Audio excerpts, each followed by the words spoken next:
राज्यसभा चुनाव में एनडीए के 5 उम्मीदवार तो जीत गए, लेकिन उसके बाद का जो आफ्टर इफेक्ट कहते हैं वो अब जम करके चल रहा है और खास करके इसके केंद्र में कांग्रेस पार्टी है। और मजे की बात यह है कि लोग ये कह रहे हैं कि भाई जो दावा किया जा रहा है राजनीतिक गलियारों में कि भाई ये तीनों जो है वो बागी हो गए थे, बगावत कर दी थी, लेकिन अब जो खुलासा किया इन लोगों ने, तीनों विधायकों ने, वो खुलासा यही है कि भाई ऐसा नहीं है कि ये विधायक इस चीज को लेकर के आगे बढ़ रहे थे, बल्कि उनका तो यहां तक कहना है कि कांग्रेस पार्टी खुद नहीं चाहती थी कि आरजेडी जीते। जी हां, बड़ा खुलासा। विधायकों का कहना है कि खुद जो प्रदेश अध्यक्ष हैं राजेश राम, उन्होंने ही कहा था कि भाई आपकी मर्जी, आप वोट दीजिए मत दीजिए, कोई दिक्कत नहीं है। और इसको पूरी पार्टी की अस्मिता से जोड़ करके इन्होंने सामने रखी है बात। तीनों जो विधायक रहे जिनके बगावत की बात की जा रही, जिसके कारण इनका एक उम्मीदवार नहीं जीत पाया, तो उनका यह कहना है कि भाई जब हमारी पार्टी का ही सम्मान नहीं किया गया, हमारे नेतृत्व से ही पूछताछ नहीं की गई, तो हम क्यों वोट देते हैं। लेकिन राजेश राम कुछ और कह रहे हैं। उनका कहना है कि भैया काली कमाई कर रहे हैं ये लोग, यही वजह कि ये लोग वोट नहीं दे रहे हैं, ये लोग एक बड़ी साजिश का हिस्सा है। तो क्या है तमाम मामला, जानेंगे आज की इस रिपोर्ट में, इसे आखिर तक जरूर देखिएगा। नमस्कार, मैं हूं डॉक्टर सुरजीत सिंह और आप देख रहे हैं YBN बिहार झारखंड। अगर आपने अभी तक इसे सब्सक्राइब नहीं किया है तो सब्सक्राइब कर लीजिए, और अगर आपको ये वीडियो अच्छा लगे तो लाइक कीजिए, शेयर कीजिए और कमेंट जरूर कीजिए। तो आखिरकार मामला क्या है, माजरा क्या है। आरजेडी के जो राष्ट्रीय अध्यक्ष हैं, कार्यकारी राष्ट्रीय अध्यक्ष तेजस्वी यादव, वो तो कह रहे हैं कि हमारे साथ धोखा हो गया भाई साहब, अगर इन्होंने धोखा नहीं दिया होता तो हमारे उम्मीदवार जीत गए होते।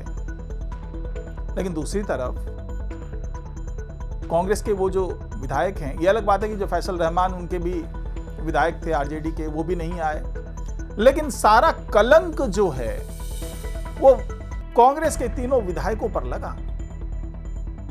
यह आरोप लगाया गया कि भाई ये 3 विधायक जो है वो बिक गए थे और जानबूझ करके ये संपर्क में नहीं थे, 13 मार्च से ही संपर्क में नहीं थे। तो आखिरकार ऐसा क्या हो गया था कि भाई ये 13 मार्च से संपर्क में ही नहीं थे, तो ये इनका क्या व्यक्तिगत फैसला था। लेकिन जब ये संपर्क में आए तीनों विधायक और जब खुल करके मीडिया के सामने बोलना शुरू किया, खुल करके अपने सोशल मीडिया प्लेटफॉर्म के माध्यम से अपनी बात रखी, तो सबके जड़ में एक ही बात थी कि ऐसा नहीं है कि ये 3 विधायक चाहते थे, बल्कि कांग्रेस ऐसा चाहती थी। बड़ा खुलासा।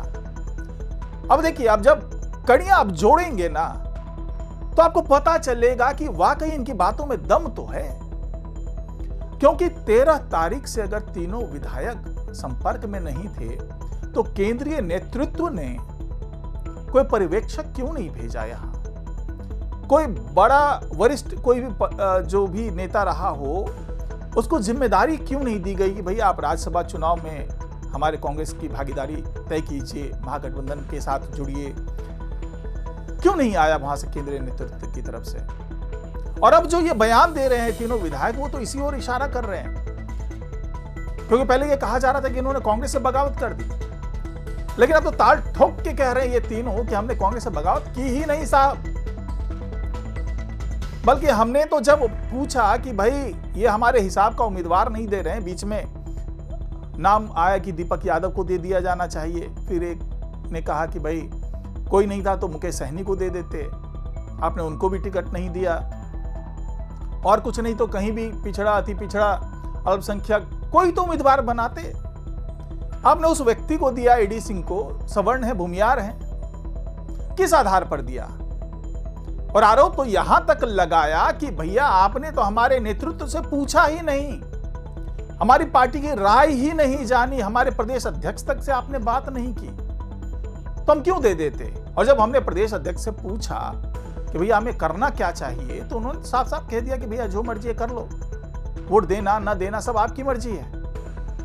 अब आरोप जो कांग्रेस के तीनों विधायक हैं, चाहे मनोहर प्रसाद सिंह की बात कर लें, चाहे मनोज विश्वास की बात कर लें, चाहे सुरेंद्र कुशवाहा की बात कर लें, ये तीनों ही विधायक जो कि गैर हाजिर रहे थे वोटिंग में, उन्होंने कहा कि भाई हमने विश्वासघात नहीं किया, हमने कोई क्रॉस वोटिंग नहीं की, हमने किसी के पक्ष में वोट नहीं किया। लेकिन जब हमारे हिसाब का था ही नहीं उम्मीदवार, तो हम वोट क्यों करते हैं। और प्रदेश अध्यक्ष ने भी नहीं कहा कि भाई बिल्कुल वोट देना ही देना है। और किसको देना है, कुछ नहीं कहा उन्होंने। तो हमारी जो मर्जी है हमने किया। लेकिन जो प्रदेश अध्यक्ष राजेश राम है वो कोई और कहानी कह रहे हैं। उन्होंने तो ये दावा कर दिया है कि भाई हम पे आरोप लगाना तो आसान है, लेकिन मनोज विश्वास का नाम लेकर के कहा कि उन्होंने कहा था कि वे 7 मार्च को मेरे घर पे फोर्स आ गई थी, यानी कि ऑपरेशन लोटस चल रहा था। और आरोप तो यहां तक कि भाई आप लोगों ने काली कमाई की है इससे, सीधा सीधा इशारा कि भाई पैसे लेकर के ये तीनों विधायक जो हैं वो बागी हो गए। तो पहले जरा सुन लीजिए बयान राजेश राम का। देखिए, ये स्टैंड केंद्रीय नेतृत्व लेता है। केंद्रीय नेतृत्व जो हमारा होता है, फैसला उनके और आरजेडी के बीच होता है, और हम लोग फॉलोअर्स हैं, उसको मानना और उसको इम्प्लीमेंट कराना कार्य है। ये अलग बात है कि हमारे 3 विधायक नहीं आए तो सेटबैक आया है, वो उस जिम्मेवारी से कोई नहीं मुंह चुरा सकता। लेकिन जो 2 चीज़ आरोप आए हैं, पहले अपने गिरबान में झांकें कि वो किस कदर से बीजेपी के चंगुल में गए, किस तरह से उनको धमकियां मिली, किस तरह से उनको 7 तारीख के फोर्स भेजे गए उनके दरवाजे पर। तो मनोज विश्वास से आज जो भी बोल रहे हैं, ये भी बोलना चाहिए कि उनके पास फोर्स गए थे कि नहीं। मनोज विश्वास खुद हमसे आकर के बोले थे कि देखिए भैया से हम लोग यहाँ फोर्स भेज दिया गया है। तो उसी संदर्भ में कहे थे कि बच के रहिए, बढ़िया से रहिए, टेक केयर में रहिए। तो आज हम पर आरोप लग रहा है, वो सब आरोप झेलने के लिए तैयार है। लेकिन इतना जरूर कहूँगा कि राजनीति में इतनी नैतिकता अपने आप को नहीं गिराना चाहिए। चूँकि आप जनता के प्रति दायित्व हैं, आप राजेश राम पर तो आरोप लगा दिए, लेकिन आप क्षेत्र में का जवाब देंगे? आप क्षेत्र के जनता के बीच में जाके जवाब दीजिए। और आपके क्षेत्र में यदि मैं जाके ये बात कहूँगा तो भी आप समझ लीजिए मैं तो जाऊँगा सारी बातें लेकर के। तो इसलिए आप जीते हुए जनप्रतिनिधि, अपनी जनता के प्रति दायित्व है। किसी के आरोप लगा करके आपकी काली कमाई करने के लिए जो है आप दूसरे पर ब्लेम कर रहे हो, तो या तो जनता देखेगी या ईश्वर देखेगी। तो सुना आपने कि राजेश राम क्या कह रहे हैं। बड़े संगीन आरोप हैं कि काली कमाई की फोर्स का इस्तेमाल हुआ है, यानी कि डराया धमकाया गया, पैसे का प्रलोभन दिया गया। यह सीधा सीधा आरोप राजेश राम लगा रहे हैं। लेकिन जो उनके विधायक आरोप लगा रहे हैं, चर्चा तो उस पर भी होनी चाहिए कि अगर ऐसी ही कोई गुंजाइश बन रही थी तो राजेश राम ने इस मामले को पहले क्यों नहीं उठाया। आज की तारीख में कह रहे हैं कि भैया ये सब कुछ केंद्रीय नेतृत्व डिसाइड करता है, उन लोगों की आपस में बात हो गई थी और उम्मीदवार घोषित कर दिया गया था। जब इतना ही सब कुछ चल रहा तो कोई पर्यवेक्षक क्यों नहीं भेजा गया, किसी वरिष्ठ नेता को ये जिम्मेदारी क्यों नहीं दी गई। अब हालत ये है कि इन तमाम आरोपों के बाद राजेश राम और अल्लावरू जो हैं, कृष्णा अल्लावरू, दोनों को अब यहां से हटाने की मांग की जा रही है। जो बागी नेता है, पहले भी उन्होंने मांग की थी, जब विधानसभा चुनाव हुआ था उस वक्त भी कई बागी नेताओं ने जो कांग्रेस के हैं उन्होंने मांग की थी कि इन दोनों को हटाइए, नहीं तो यहां बेड़ा गर्क हो जाएगा।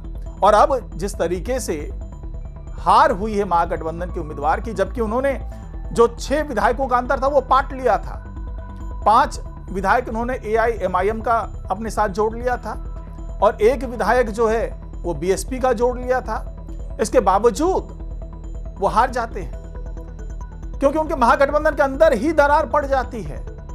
3 विधायक कांग्रेस के नहीं आते हैं और 1 उनका अपना विधायक फैसल रहमान, वो नहीं आते हैं। अब भले ही राजेश राम ये धमकी दे रहे हैं कि भैया हम तो उनके विधानसभा क्षेत्र में जाएंगे, वहां पर जाके भंडाफोड़ करेंगे, वहां जनता के बीच में जाकर के बताएंगे कि किस किस तरीके से इन लोगों ने काम किया है। लेकिन ये तो बाद में होगी, बातें तमाम बातें होंगी। लेकिन फिलहाल तो यही देखा जा रहा है कि ये सब कुछ तो हो गया। अब कांग्रेस के पास इतनी हिम्मत भी नहीं है कि भैया इन तीनों को निष्कासित कर दें, हटा दें, क्योंकि गिन के तो 6 विधायक हैं, उसमें से 3 को आप हटा दोगे और ये कहीं जाकर के मिल गए दूसरी पार्टी में, आप इन पे दल बदल कानून भी नहीं लगा पाओगे। तो कुल मिलाकर के अब बड़े धर्म संकट में कांग्रेस भी है, धर्म संकट में तेजस्वी यादव भी हैं, धर्म संकट में पूरा महागठबंधन है। तो ये तमाम चीजें जो चल रही है, इसने अब कांग्रेस नेतृत्व पर भी सवाल खड़े करना शुरू कर दिया। और केवल जो प्रदेश के का कांग्रेस नेतृत्व है उस पर ही नहीं, बल्कि जो केंद्र में बैठा हुआ नेतृत्व है, जो आला कमान है, उनका जो नेतृत्व है उस पर भी सवाल उठने लगे हैं कि आपने समय रहते क्यों नहीं कदम उठाया। तो खैर, फिलहाल आरोप प्रत्यारोप का दौर तो चल रहा है। अब देखते हैं कि कांग्रेस क्या आने वाले दिनों में कोई सख्त कदम उठाती है, कोई अनुशासनात्मक कार्रवाई करती है, या फिर जो चल रहा है, जैसे चल रहा है वैसे ही चलता रहेगा। फिलहाल आज की रिपोर्ट में इतना ही। नमस्कार।